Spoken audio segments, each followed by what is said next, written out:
Hello and welcome to episode 7 of the Sport Flex podcast, The Journey.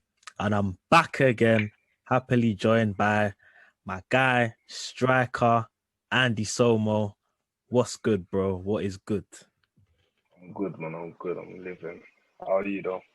Yeah, man, I'm blessed. Healthy. It's the most important thing in these times. But yeah, man, thanks for coming on. And how's lockdown been? No, man. Lockdown. Oh, mate, you could describe that in so many words, but it's crazy. The first lockdown kind of killed my confidence as a person in general. Mm. It killed me. Like, made me go through depression and all them things. Like, I lost my head. Didn't want to play football anymore. Mm. But I just had to pray to the man upstairs, and I had good people around me to keep me going. So, yeah, man, Um, everything kind of changed. So, yeah, everything's all right at the moment. Yeah, and that's a good thing you touched on because lockdown, so mental health has been difficult for a lot of people, just in and out, can't go and meet friends, can't meet family, have to stay at home. Like, how has that process Yeah. been, especially when you love playing football? Like, how difficult is it when you can't play ball? It kind of kills your momentum because when you're going, you want to go to the end of the season. Mm. But when it gets cut short and you can't do much, it kills you. Mm. It feels like something that you love doing has been taken away from you. So we just have to deal with it, and hopefully everything can die down. We can get back to our normal life. So we can't really complain at the moment. Yeah, that's true, man. And did your team help you out with call us if you need help, workouts, fitness? Yeah, we did a little workout, Zoom workouts and stuff like Mm. that. Go for like 10K runs and all them things. So yeah, we did it all. We did what we can do at the time Yeah, because when we was the first lockdown, you couldn't really do much until they start easing off the restrictions and stuff. yeah, So we did what we can, but yeah, we keep in contact and try to do some workouts on the phones and stuff. So that's good. And just finally, how's the family? Everyone good? yeah, everyone's healthy and blessed, man. Just gotta keep going. They're all pushing, all busy, keeping their heads right. Yeah, man. Yeah. Love to hear that. Love to hear that. Now let's take it back to when you were just born, young Andy. How did you get into pool? What was your upbringing like? Um, to be honest, I had footballers in my family already. Mm. My older cousin was at West Ham, broke his leg, Damn. ended his career.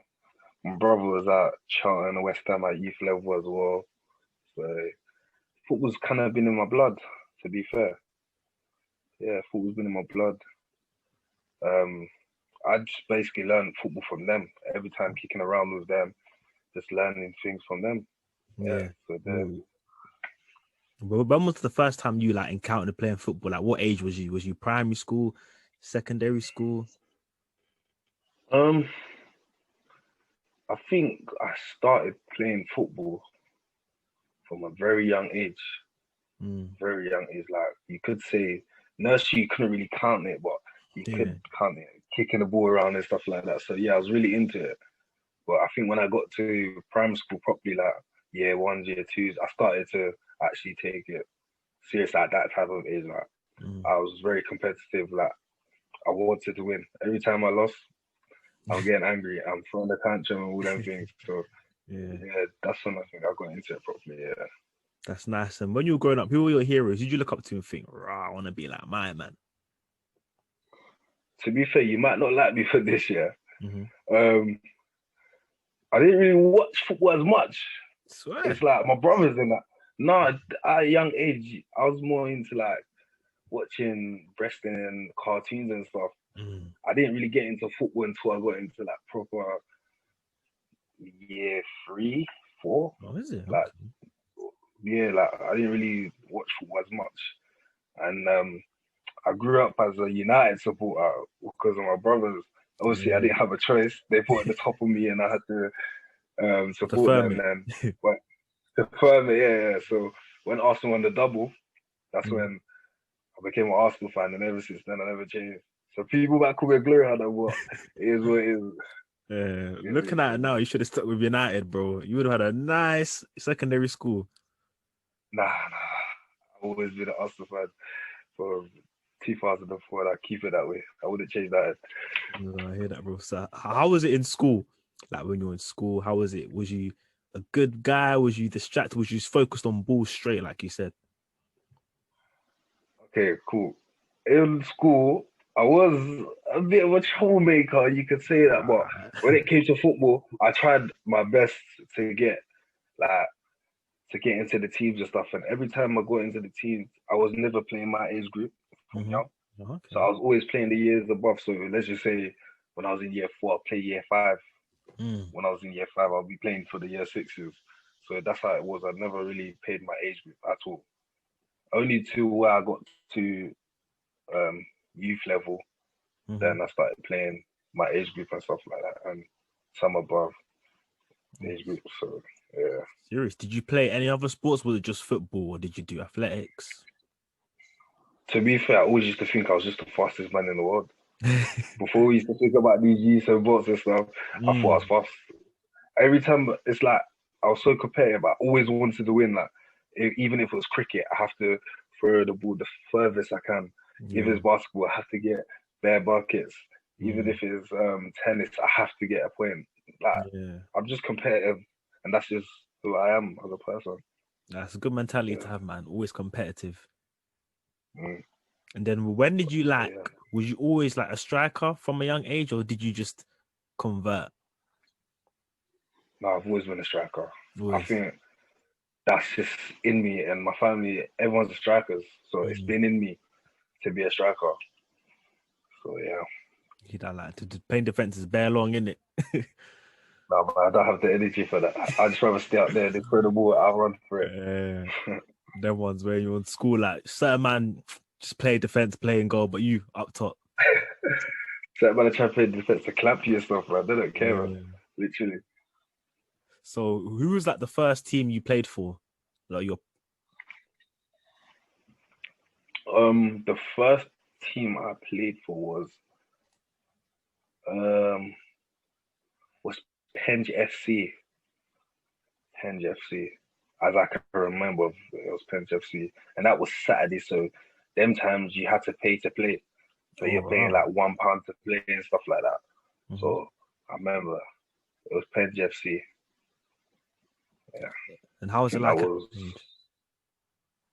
mm, it was good. It was fun. You're with your friends and stuff, you know. You're kicking around the people you live next to. So it was decent. It was very fun. I enjoyed it. How long was you at Penge for? Um, like a year. Yeah, like a year and a half. Weren't there too much because we didn't really get to play much games. Wasn't really a much funding and stuff like that. And we were always trying to raise money. Wasn't raising enough, so we couldn't really keep it going. So, Yeah. yeah. So what age was you when you joined Penge FC these times? I was like 6 or 7. Okay, so my young age you already at a team. Rah. That's good. Yeah, 6 or 7. So tell us from Penge FC, where did it go after that? Well, one time when we was training, um, the manager there, Lenny, at the time, he had links to like Beckenham Towns, these type of non-league clubs and stuff like that at the time. Mm, Obviously, I'm just a youth. I just want to play football, so whatever. So yeah. cool. He called the man called Hugh Gray at the time. Big him up. Called him. Said, I've got a young lad. Of course, he's a striker, strong, physical. And then he came to watch me one time in like a training session. He said, "Look, I want to sign you straight away." Rah. And this is for Beckenham Town at the time. Okay. So from there, I went to Beckenham Town, went to my first session. They signed me that night. That's just history. So you're like 6 years, 7 years old, not even a teenager yet. Nah, nah, literally. So from Beckenham Town, like how was it there? Was you like the main striker? Did you play good there? Did you then increase yourself? To be fair, I wasn't. I just got put into like because at a young age, you're not gonna really know what politics and football is until you get to a Mm, certain level. So there was politics going on, like racism as well. swear. So I weren't allowed to go into a certain team. So then Oh, we is had it? 3 teams. We had an A, a B, and C team. Mm-hmm. And obviously they put me into like the B team. I was like, all right, cool. Football's football. You just got to do what you got to do as long Yeah. as I'm playing there. And then after that, some words was said. So the person who brought me in had some words with the main coach. Said put him in the A team. As I was getting older, I was there for like until I was like coming into secondary school, and then they put me in the A team, and I was playing with good players. I was enjoying my football, scoring every week. Mm. Like from a young age, you don't remember how many goals you scored, but you're just scoring, scoring, scoring. Yeah. Bagging. So it was fun, bagging every week. And then yeah, after that, just stayed in the A team, Mm. literally. So just briefly touch on the racism that you experienced. Was it overt racism, or was it like they literally just made it clear like you can't play in this certain team because you're black and stuff? It was more of like he's not actually being racist towards me, but he is in a sense, if you want to put it like that. So Undertones. he would, yeah, so he will favoritism someone else over me. Mm. So like it'll be one of them ones where I don't want this black kid, whatever, playing for me. I want this white kid to play over him. So it'll be discussions every week. And even if I was going to the manager's house, if I couldn't get a lift from my parents, I'll go to the manager's house. It felt like you're just here just for the sake of it, and they didn't want me there. It's not you're not Yeah. wanted somewhere, and you can feel it. Even from young age, I can feel something, but I'm not understanding it. Mm. So it's just the whole aura of how it was at the time. But you go through that in life anyway, so you Yeah. have to face it. Do you think it affected you while you were playing, or did you just forget about it? It is what it is, type of thing. To be honest, I didn't understand it, so it wouldn't affect me at all. Yeah. I didn't get it. I didn't understand what racism was at the time at them ages. I just wanted to play football. I didn't care about skin color because my best friend from young was white, so I didn't really bother me. You know what I mean? Yeah, I hear that. You only deep to that after when you like look back. Yeah. When I sit down and think, right, this is what's going on. Mm. Right, that makes sense. Yeah. All right, cool. So after you've done Beckenham Town, how old are you at this time, by the way? This was under 8s. Under at 8. the time. Okay, so under 8, still not even at secondary school, and you've already played for 2 teams, which is an achievement. Because me, I played for 1 team my whole life, but I didn't play ball from back in the day. Played like 3 years in that secondary school. But so this is under 8, under 8, under 9. So speak about when you've gone into secondary school now, where you play with other ballers, because when you're in primary school, you don't deep the amount of ballers you get to secondary school. So speak about that, maybe playing for your school team, and just when you decided I want to pursue football.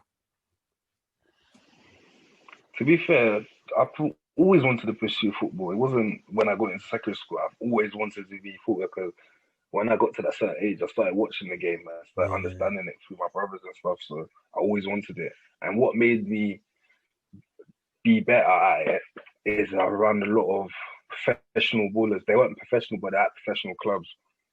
And I started to see how they play. I was thinking, right, I'm good like you lot.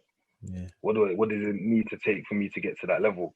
So I used to think a lot. I used to read up each other's games and people's games, see how I can improve my game. So it was good to be around them, and I'm still around them today, to be fair, and I still learn from them. Yeah. Do you want to name these players, by the way? So like, you could say the Jaden Browns, the Kane Roberts, the Tristan Abrahams, them type of people. I've played with them from young, and I actually rate them. Every time people ask about who do you rate as footballers, and I'll say them, not just because we went to the same school. I've actually seen them play, and I think they're quality players. Like, they deserve everything they have right now. Yeah. Do you know what I mean? So in secondary school, how was that experience there when you saw like more ballers to a higher level? Did you feel out of place, or was it like, right, man's got to get my game up, I got to do my thing? Yeah, like, every time you're coming into PE, bro, it's a challenge. You got to say, bro, today we have to win. because we're playing against the real ballers in school. We have to actually show them that you're not just ballers, we're ballers too. So it was a real battle in that field, man. But it was a good battle as well at the same time. A lot of mutual respect for them. And especially like striker as well, because everybody wants to be a striker in it. So that's even a bigger motivation because everyone wants to play your position. Like, how was that competition? Do you relish it? For school teammates, some people have to shift to the left or the right. So I'm playing number 9. I'm playing number 9. Nah, man. I had to play. It was good though, man. Which strikers did you like model your game on, or do you still model your game on to this day? Can I give you 5 strikers or 3 Oh yeah, strikers? of course, yeah. They named them all. They all good. Yeah. Cool. I'll give you Didier Drogba for his strength and his intelligence and the art that he shows on the pitch. Romelu Lukaku, because I see myself like him. Strength, hold up play, and how he scores. Thierry Henry. Yeah. Thierry Henry's just a legend. You just have to you can watch him all day and think, wow, this guy is quality. He went from a winger to a striker, so he transformed well, to be fair. And Mbakani, Congo. Messi and Mbakani, yeah, because he's similar to like a Drogba and Lukaku. He's strong, can hold it up, good in the air. So yeah, him and Aubameyang. Just quality. Just quality. He's got pace. He can shoot. He's good all around, to be fair. So yeah, him. Cool. So there's 5 good strikers, to be fair. I won't lie. Like, it's good to take a lot from their games. So just going back to like secondary school and school team times, are you playing for a team outside or is it just the school team? Yeah, I was playing for a team. I was playing for Park Lanley at the time. When I left Beckenham, I went with the guy who brought me into Beckenham. Yeah. And then we went to make our own team, Park Lanley. Okay. Had a younger team, had our age group, and yeah, from then I was just playing there and playing for the school as well. Okay, so how did the move to Croydon eventually come about? This is a funny story, to be fair. How can I put it? So cool. I started at different clubs before I got to Croydon. Yeah, you can speak about that. Non-league. So I basically, obviously, left Bromley Academy. Okay. Because I was there. I was playing for the academy and some in-house games for the first team, but not really too much. And then I got an agent at 18 because everyone was just getting agents, and I thought, let me just follow as well, get an agent. Then he took me to Whiteleaf. The first club was Whiteleaf. Yeah, I was playing at Whiteleaf. It was pre-season, banging in goals, and then got sent out on loan to Three Bridges at the time. Three Bridges had no confidence, wasn't on it. Just my head was gone. Like I didn't know what was going on, missing open goals and stuff like that. Yeah. I just didn't know what was going on, and you're playing out of position as well, so it was kind of hard for me to adjust to all of that. But where was you playing these times? I was playing on wing. Oh, okay. And I'm a 9, so it's kind of hard to go shift into that position. Yeah. So I was struggling when I went there. And then this was all still pre-season as well. But obviously pre-season, some FA Cup matches happened during pre-season as well. So, okay. Yeah, and then where did I go? I went to Basildon in Conference North. Just to still pre-season at the time. So I went pre-season there, played a game, scored 2 goals. Told me they wanted me to come back, but it was kind of hard for me. Because at the time I was living in Hackney with my family members. So it was kind of hard for me to do the travel and stuff like that. So I had to kind of leave that offer.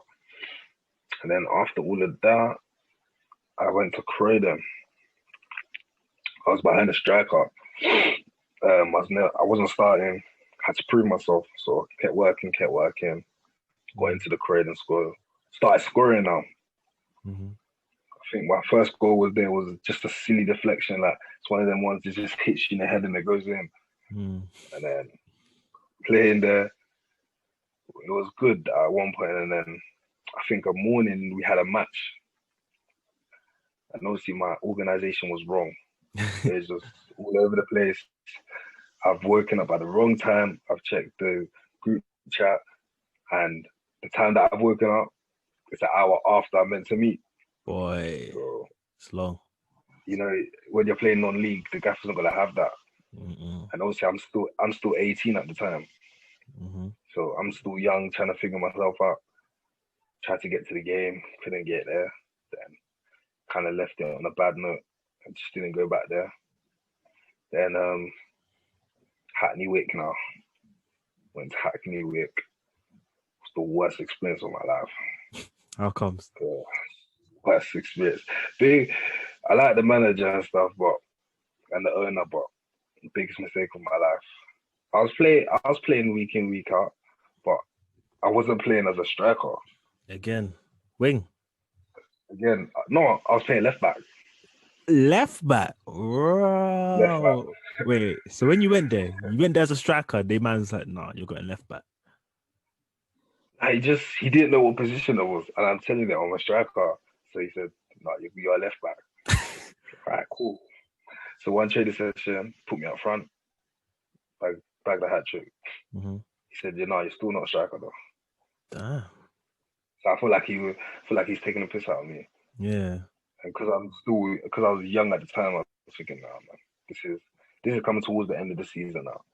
I was like, nah, man, I need to give it a break. I need to think if I really want to play this game, because if I'm really going to play non-league football, then Gaffer's really got to trust me and actually let me show my talent. Yeah.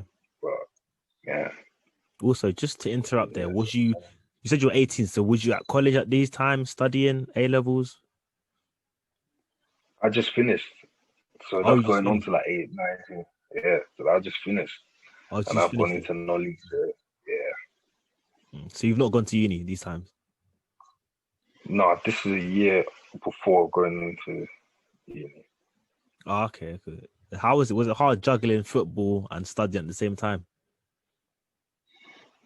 The year that I went to uni, I didn't actually play football. I actually quit. Oh, speak about that. Wow. Well, so I think after that season, I just said to myself, you know what? I don't want to be a footballer no more. Hackney Wick ruined you. It ruined my confidence because I want to be playing as a striker, and I don't believe these gaffers really want to trust me. And I was trying to get a pro contract so fast, but I didn't know that I had to be patient with certain things. And I was trying to rush things. I was trying to go on all these trials and trying to get myself fit because I was in the best shape of my life in them times. Yeah. So it was difficult. I just didn't want to. I didn't want to do anything. I just didn't do nothing. Literally, didn't go to work. Nothing. Just sat at home, depressed, thinking, what am I going to do next? And I think just one day I just said, you know what? Let's give uni a try. So I've given uni a try. Got my old results from college. Got into uni. So I went to University of Northampton. NN2. Yeah, NN2. So I went to study sports development and physical education. And then obviously I just went and done that. And then obviously some people that I went to the uni knew that I could play football. So they told me to come to the trials, innit? And these times I put on crazy weight. Like prior going, I've started eating, started getting alcohol and stuff like that. You know how you go to uni, you start drinking and stuff. So the raves got to me. I didn't really care about football. Football was gone in my head. And then just played uni football. After that, I have a beer with them. Literally, that was. And I wasn't really paying attention to uni. I didn't really want to go because that was my passion, but I gave it a try. Didn't work out. Then after that, I just couldn't do it anymore. Stopped going uni. Oh, you stopped going, so you dropped out? Dropped out, yeah. So after you dropped out of uni, have you regained your passion for football? You're still not sure what you wanted to do. So after the reason why I dropped out of uni because I wasn't passionate about it, and a friend, my closest friend, he just spoke to me one day. Like I told him my situation. He spoke to me. He's like, "Get yourself back to London, straight out. Get yourself back to London. Get back onto the ball, because that's what you want to do." Like he really got onto me on the phone and told me, "Look, that's your life. Football's your life. Don't let one bad experience ruin what a career could come through." Yeah. And I just thought to myself, you know what, he's right. And then I just listened, and then I came back to London. I fixed myself, got myself a job, part-time, started playing football again. And then the next season after that one, so that's like the 2019-2020 season, I think, right? Yeah. I saw Croydon recruiting players. So you've already played for Croydon as well, haven't you? I already played for Croydon, so I've seen the recruit players. I'm thinking, you know what? Boom, I'm going to Croydon. So I've tried to contact the club and that through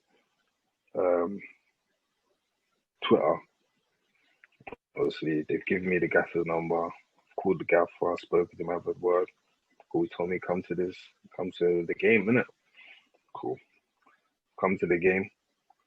I think I've scored in the game, but I ain't played in so long, so I'm a bit rusty and all that. Touch is all bad. Obviously, I was thinking, this guy's not gonna tell me to come back. Then he's like, you know what? I want you to come back. And then my boy just came there as well, that I played with at at Bromley, when I was at Bromley as well, from youth. And then he told me, yeah, come. You can see the vision, the team they're building. Like, cool. Came into the next game, back 2 goals. Like, I want to sign you. Uh-huh. Like, all right, cool. Sign me. And then I just signed for Croydon. Signed for Croydon. Then pre-season, I was just banging goals. They said, yeah, man, how much money you want? And then, boom, we move from there. Don't let me hear that one. Yeah, man. That's good though, and obviously shout out to your friend as well, because you need them friends to like encourage you when you're feeling down, like just to follow your passions, and that's a big thing I want listeners to take away from it. Like, don't give up. You can still pursue your dreams regardless of your situation. No, man, he's a good guy, man. Big him up. He knows he is as well, man. Big him up. So you're at Croydon now. Are you happy at Croydon? Is the team? I mean, let's go back to that. When lockdown happened, was you in the form of your life? The best form I've ever seen myself. From youth level to now, the best form I've ever seen myself. That I thought, you are a player, mate. If you keep going, you got gaffers knocking at your door. And there was offers coming as well. But I said, let me be patient. I said, my friend said, be patient. It's coming. Just relax. God knows when the right move is for you. Don't just rush. So I just listened to my instincts, my brethren. And yeah, man, I just kept going. Every week I was scoring. You have them drought times as well when you don't score, but you're working hard. So that was for me that season. And then obviously lockdown happened, cut my season to March. Yeah. So since March, have you come back and played? Because I'm sure they're allowed. Yeah, we had the season again. Yeah. So the season went again. Obviously, I've built my name from the club. The club fans love me and stuff. Have songs and that for me. Hey. And stuff like that. So the club's like a family to me, and they all have a special place in my heart. Big up. Did you know the songs they sing for you? Do you wanna tell us?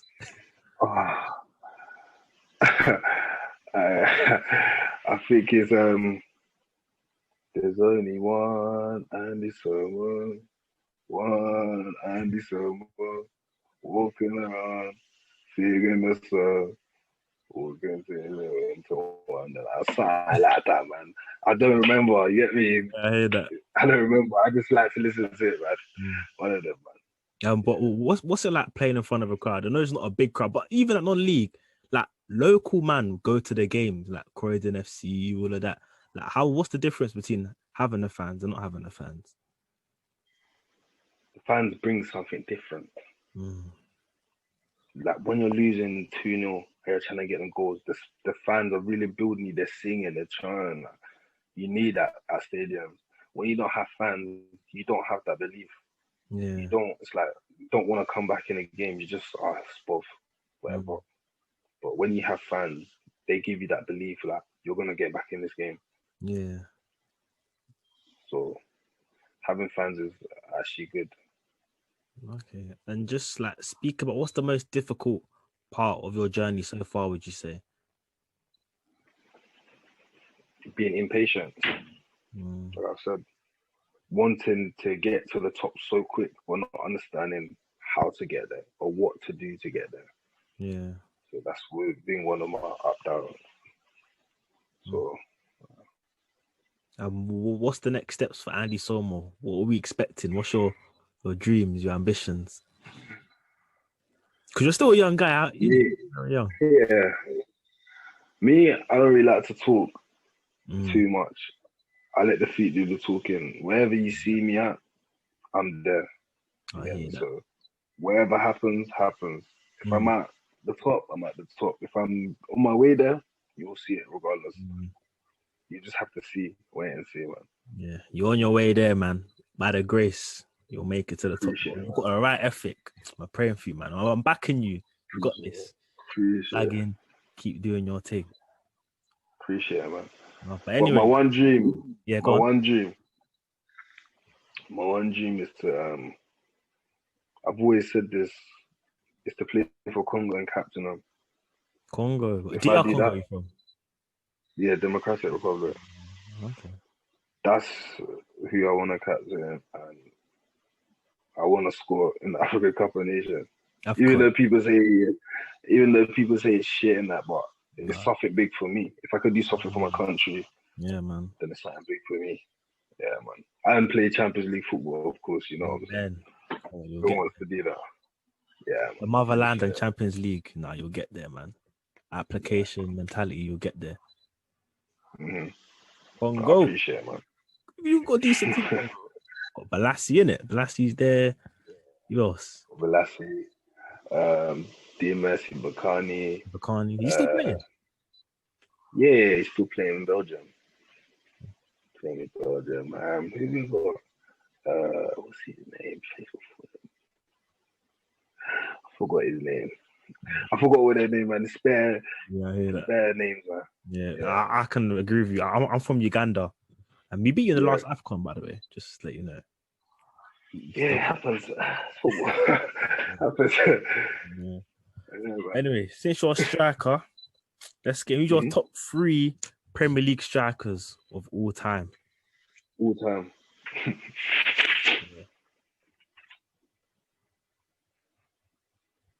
Didier Drogba. Number 1. No. Oh, you want me to put in order? Of course. Yeah. Okay. Wait this. Thierry. Mm-hmm. Drogba. Okay. Andy Cole. Oh, okay. Decent top 3. I'm surprised by the names, but I'll tell you my top 3. Thierry Henry. I agree with that. Undisputed GOAT. Yeah. 2, Sergio Aguero. And 3, Wayne Rooney. You could say that because of the goals, but I'm talking about what they bring to the game. Yeah. Attributes. The thing is, the Drogba one, I'll counteract that. Didier Drogba, I've got some stats here. Brother only has 1 golden boot. Aguero's got 1 golden boot as well. But Drogba's only scored 20 plus league goals twice in his whole career in the Prem. In the Prem? Twice.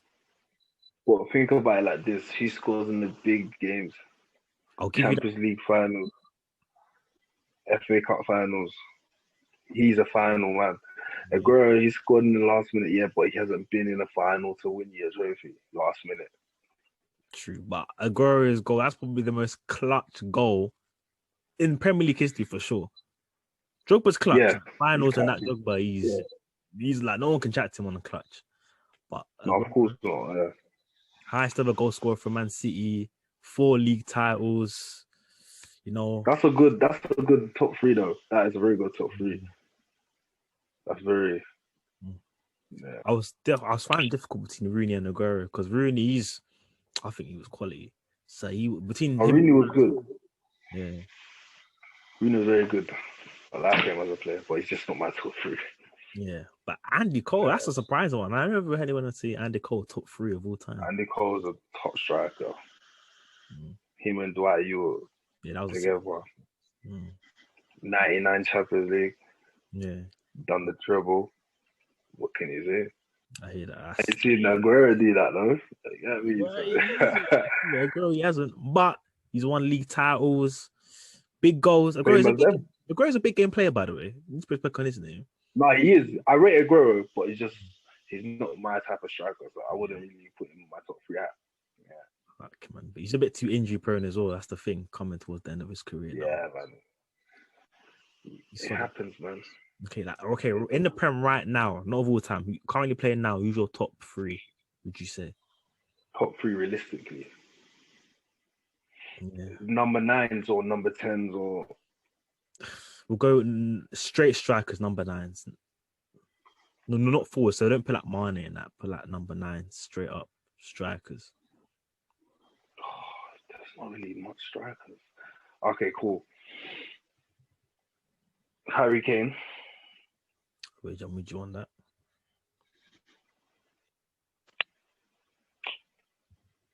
Difficult.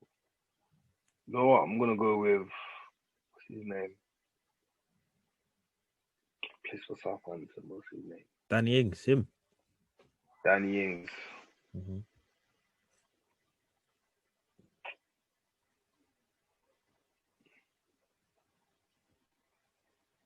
Jamie Vardy.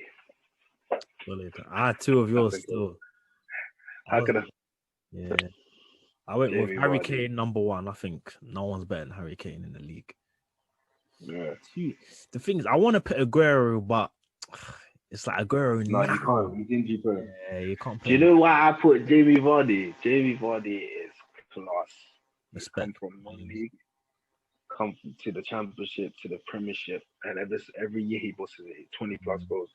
Facts. Even you have Champions to League. respect him like that. Exactly. You have to respect him like that. Oh, I do. 100. And that's someone you can look up to as well. The man made his debut at 27 in the Prem? 27, yeah. When he made his debut, yeah. Yes, that's what I'm saying. He's quality, man. Yeah, respect with Jamie Vardy. Okay. Gotta move on to the Flex Your Knowledge quiz. Now, you said you're an Arsenal fan, innit? So we'll see if you're a real Arsenal fan. Cool. Let's see. There's gonna be 5 questions. 6 questions, sorry.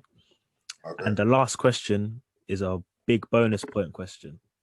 So you get 5 bonus points for the last question, and there's 5 other questions.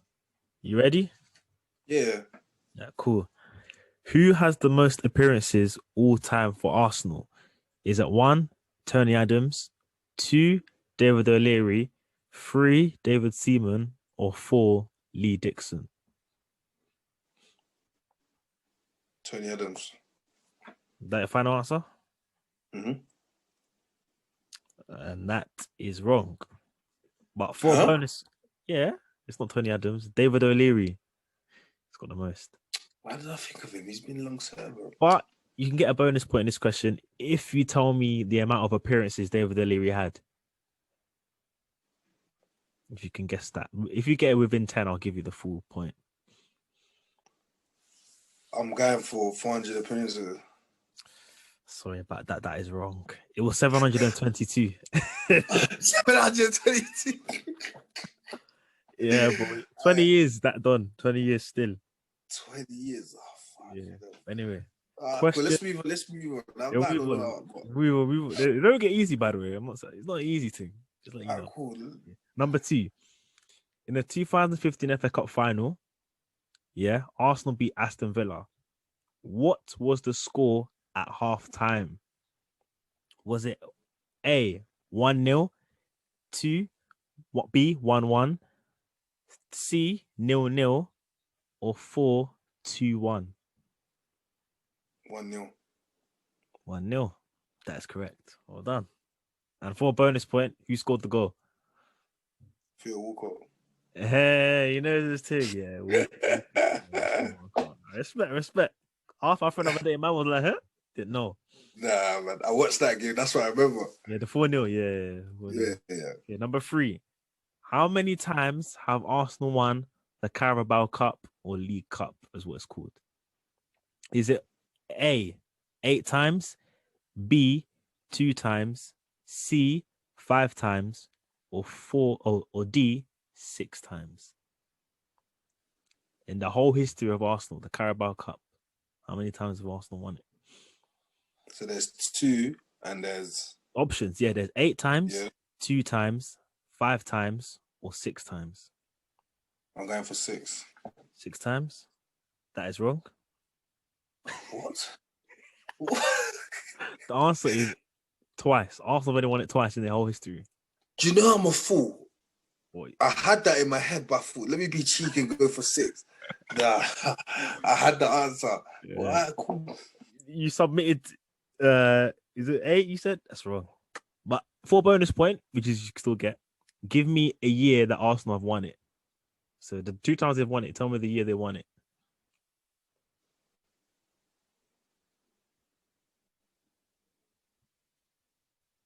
'97. Close. 93. 93 is 1 year, and the other year is 87. Yeah. That was quite hard, to be fair. But I don't know. History. Okay. Number 4.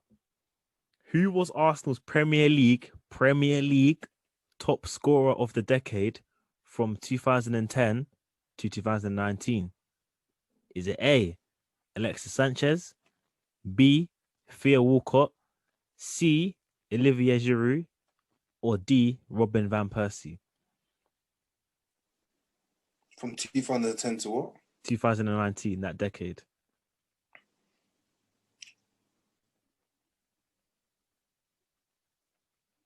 Giroud is correct. And for a bonus point, think about it twice. Yeah. But my friend said Theo Walcott was a good shout as well, but definitely not Van Persie. Yeah. You only banged for 1 year in that decade. Yeah. For a bonus point, how many Premier League goals did Giroud score? If you get within 5 either side, I'll give you the point. 134 Premier League goals. Oh, what, that season or that whole decade? The whole decade, the whole total goals, the whole decade, 2010 to 2019. How many Premier League goals did he score? Get within 5 either side, I'll give it to you.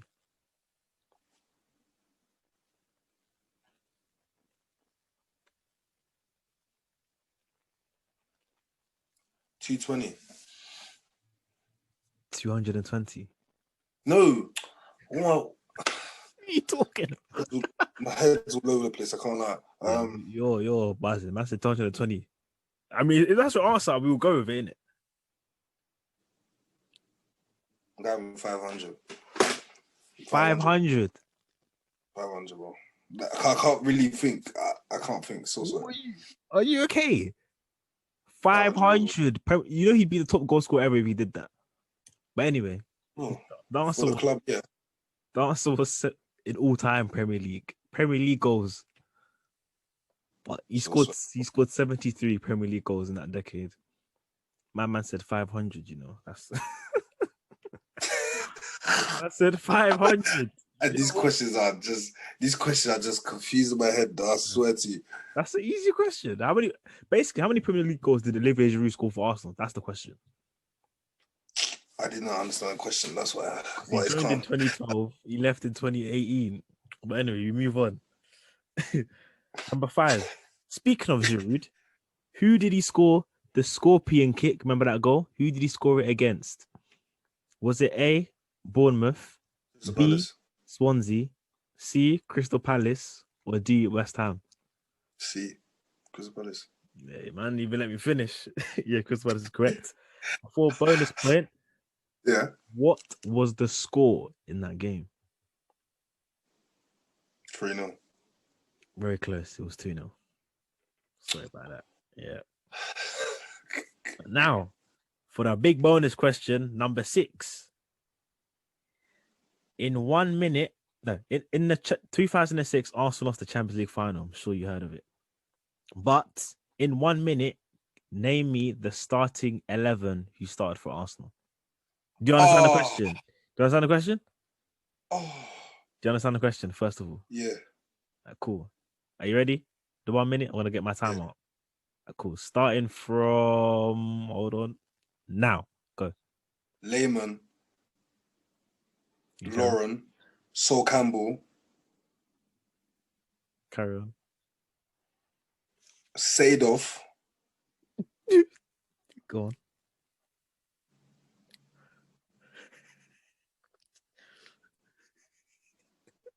Fabregas was in there. Yeah. Thierry was in there. Yeah. Reyes. Yeah.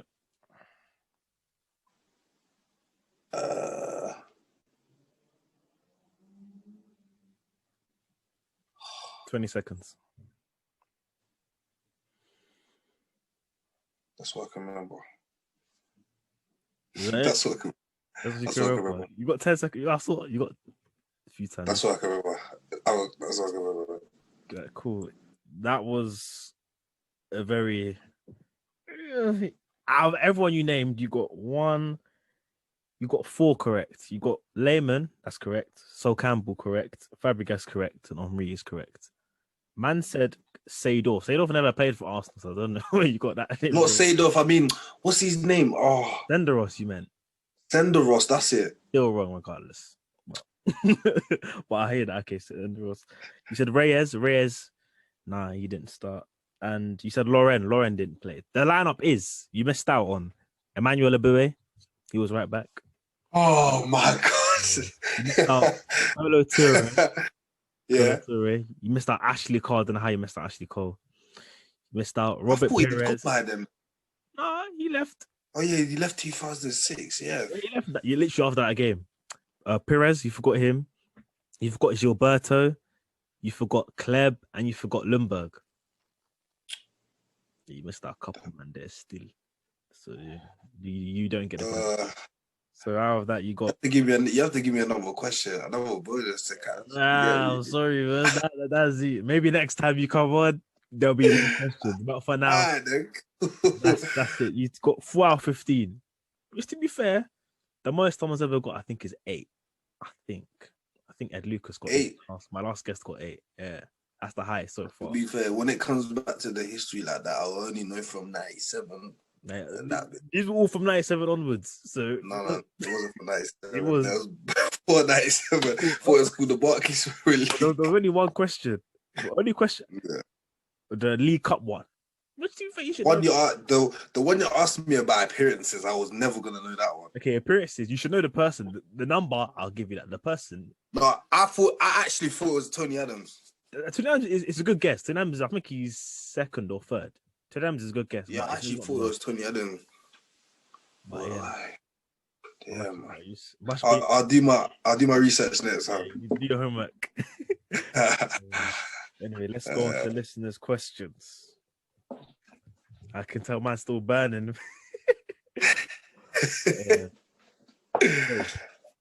Use your ultimate 5-a-side team.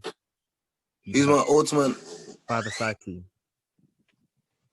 My ultimate 5-a-side, even with a keeper or just. Yeah, keepers included. Okay. You have. I'd put Neuer in there. Neuer. Solid. Play centre back for me. Sergio Ramos. Decent.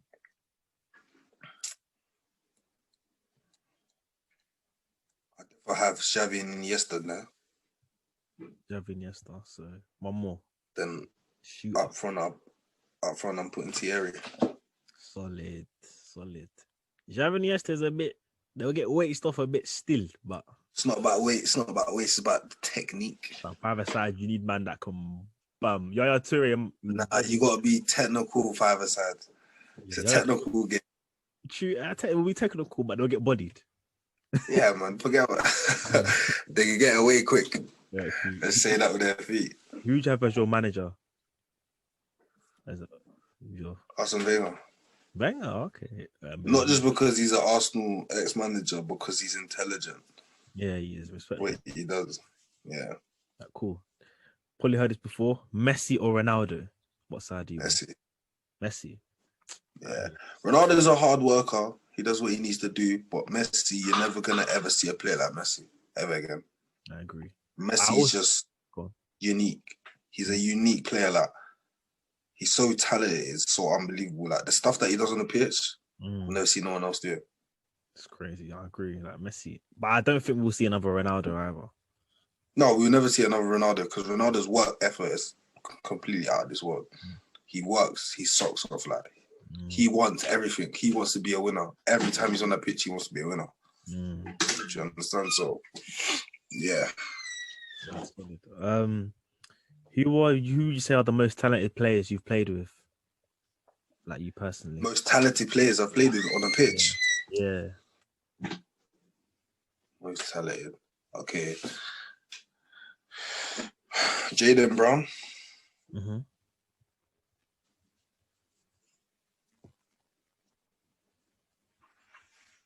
Adibola.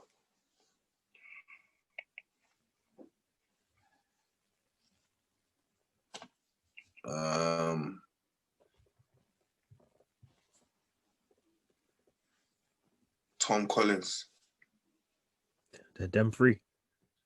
Yeah. Solid list. Right, cool. This is a good question. Would you rather be a great player with a trashed legacy or a good player, but literally no one remembers you?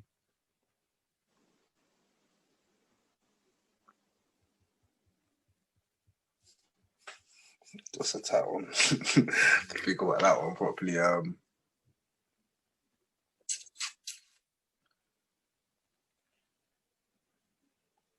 Trash legacy. Trashed. So you're remembered for the wrong stuff, basically. It is what it is. You affirm it. I affirm it. It's what it is. Anything can change anyways. No matter what you've done, anything can change. You know what I'm saying? But in this scenario, you'll always be trashed. You can't recover it back. You're basically R. Kelly. You're finished. But you're a good player though. Oh, you can't get it back. If you're saying that. Yeah, you can't get it back, bro. That's it. No. You know what? I take that back. Because you explained it now properly. Yeah. I'd rather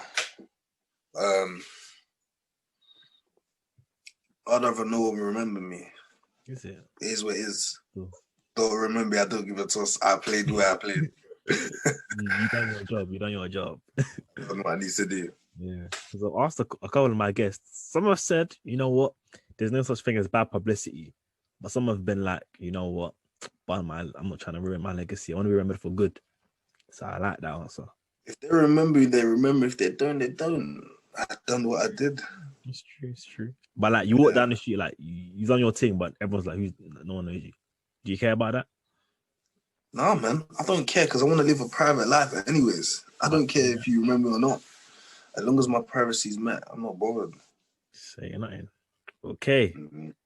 It's the Champions League final, last minute, scores 1-1. You're clean through on goal and you're a striker. It's a good question for you. Clean through on goal. You got your teammate next to you. He's wide open. Do you pass it to him and he scores, but he gets all the credit? He gets everything. You're just there like, oh, you passed it, okay, but everyone's loving him. Or do you take on the shot yourself, but it's not a guaranteed goal? 50% chance, Neuer's in goal. What are you doing? I'm taking a chance. You're taking a chance. I believe in myself. I'm taking the chance. Cool. I'm still sorry. You don't get the ball there. If it's 1-on-1, I'm so sorry. But there's a guy next to you, wide open. He scores. A guaranteed goal.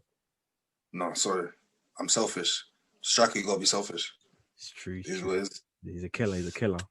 Killer mentality. Another question. Would you rather not score for a season but win everything? So Champions League. So nothing's come from you, but you're part of the team. So you're reimbursed on the Champions League. Repeat that again, sir. Oh, would you rather not score for a whole season but win everything? So you win the league and Champions League in that season.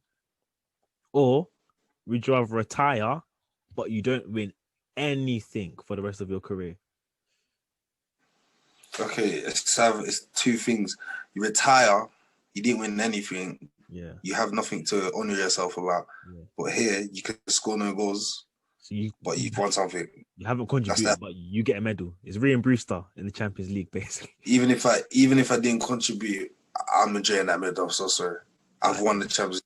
That's the celebration. I respect it still. It's unfortunate. Shameless, but I hear it. Yeah, it is what it is. It is what it is. It's what it is. Cool.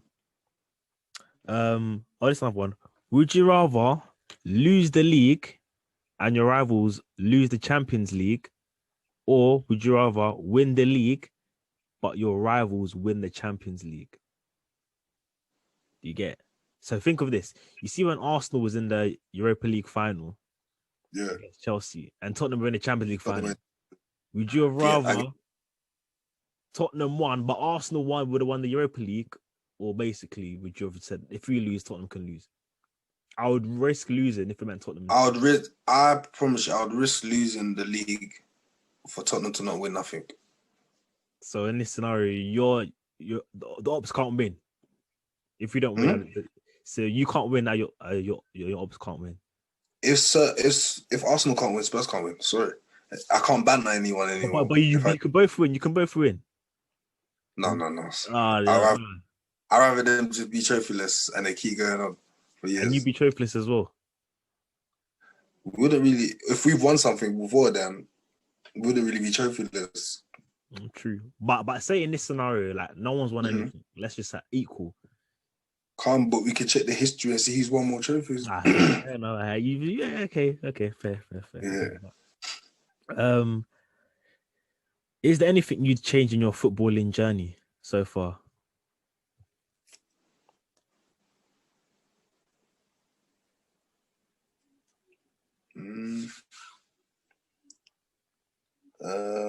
Not being too big-headed. So that when it all goes well for you, remember there's always going to be times when it doesn't. Yeah. You have to be you have to be disciplined and consistent at what you're doing. Yeah. So yeah, I wouldn't change as much though. But I would like to improve on certain things, but I wouldn't change anything. Cool. And who are the most influential people in your life? And what is the best advice they've given to you?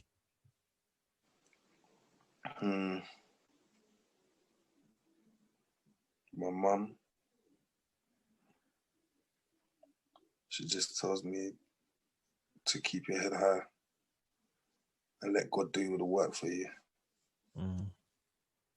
Let him put your hands on you and actually guide you through what you're going through in life or whatever situation you're going through. Just leave it to him. He will deal with it. And my friend Joshua. Big up. He just tells me, just look at your surroundings the way you've come from. Because it ain't been easy. We've come from the mud, if you want to put it like that. We've come from nothing. So use that as a part of your journey to go to the top. And my brother just said, consistency, be consistent in whatever you do. Just stay focused, because it will all come.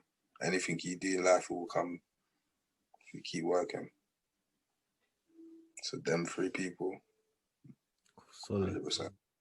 It's good to hear. And as being a striker, what are important traits you need if you want to be a successful striker? Got to read the game. Read your opponents, your defenders, how you're gonna play against them. Always be 2 steps ahead of them. Read their game before they read yours. So you know when you're going into that game, I know what I'm gonna do to him. Analyze how he plays. See the first 10 minutes. If he's a bit shaky, yeah, this is where to go. Go where his weaknesses are. Trigger them. Then he's fucked the whole game. If you want to put it like that. Sorry. And just one more as a striker. Always shoot. Always shoot. Always shoot. On site, always shoot. If you see there's an opportunity, shoot. Don't listen to anyone else. Sometimes you gotta be selfish. It's not about the glory and stuff, but sometimes it's for your own confidence. Just shoot from anywhere. As the famous saying goes, shoot a shoot.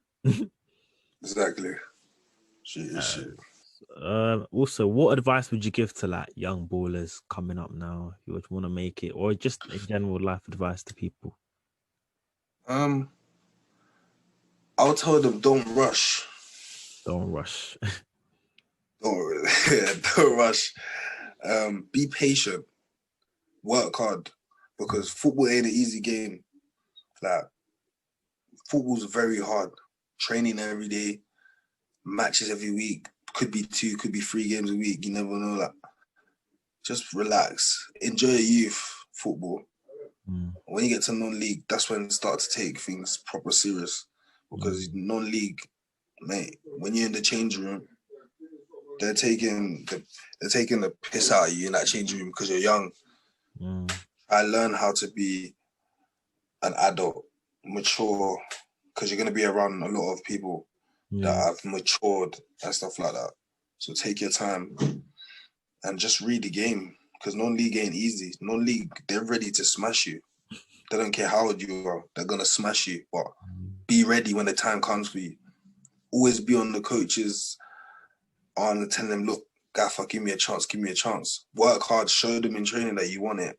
Don't just say, I want to become a footballer because I've done it all my life. No, you got to be consistent. You got to be strong-minded, and mentality's got to be there. Everything's got to be football. You got to eat football. You got to wake up football, sleep football, eat football. You got to do the rest, repeat every day. Write goals for yourself. Like me, for example, I got a diary of what I do every day. Even if we're in lockdown now, but I got a diary. This is what I do. This is what I eat. This is how much calories I put in my body. This is what I want to do. This is what I want to achieve. So to the young ones, just enjoy it. But if you really want to be a footballer, work hard and be consistent. You know what I mean? Just be consistent. So yeah, be consistent. That is very good advice to end on. Very good advice to end on. For anyone, be consistent, work hard. As Andy says, eat football. Eat football. You need to, man. But nah, man, I do want to see all the young boys actually get into the game and really show what they're good at, because they got talent and stuff. But the only thing they lack is for people to, what's the word? To push them. They feel like because they go into these like academies, they're not getting pushed enough. They're not getting pushed to go to their limits. You know what I mean? So I want them to just focus. Even if football doesn't work out, there's other things to do. Have a plan B, education. Yeah. I didn't have the best education myself, but I've done so far so good because I've kept doing certain things to help others and help myself as well. And I got a lot of good people around me that help me. You know what I mean? So I always think about other options apart from football. But yeah, man. Stay in school as well. Stay in school. Yeah, man. But that's it. But Andy, bro, you've been a great guest, man. I've enjoyed it. Appreciate it. Thank you for coming on. All the best for the rest of the season. And do your thing. Yeah. Keep working on, keep pushing. You'll get to your goals we need to be. Thank you, bro. Have a nice day. Man. Blessings, man. Blessings. Love. And a bit, bro. All right, then. Sweet, bro.